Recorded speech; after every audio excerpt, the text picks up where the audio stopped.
ভাই তুমি ধরে নাও কঠিন বিপদের সম্মুখে, তবু হাল ছেড়ে দিও না। একমাত্র আল্লাহকে স্মরণ করে মনে রাখবে, আধার যেখানে সেখানেই আলো। আর হ্যাঁ, ভয় পেও না আধারে, অন্ধকার পালিয়ে যাবে তুমি উঠে দাঁড়ালে। এটাই বাস্তব। সফলতা সামনে ইনশাল্লাহ আসবেই। ধৈর্য ধরে লেগে থাকতে হবে যে কোনো কিছুতে।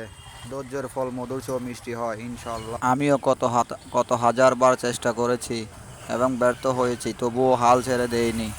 ইনশাল্লাহ চেষ্টা চালিয়ে যাচ্ছি, চেষ্টা করব যতক্ষণ পারি, চেষ্টা করেই যাব। সাপোর্ট ছাড়া তবে হ্যাঁ এগিয়ে যাওয়া সম্ভব না। সবাই সবাইকে সাপোর্ট করব ইনশাল্লাহ, পাশে থাকবো সবাই মিলে।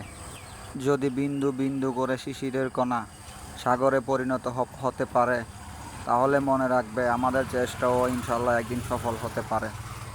তবে হ্যাঁ, লেগেই থাকতে হবে। পরিশ্রম সৌভাগ্যের চাবিকাঠি। সম্পূর্ণ দিয়ে পরিশ্রম করতে হবে, সব কিছুই মনোযোগ দিয়ে করতে হবে ইনশাল্লাহ।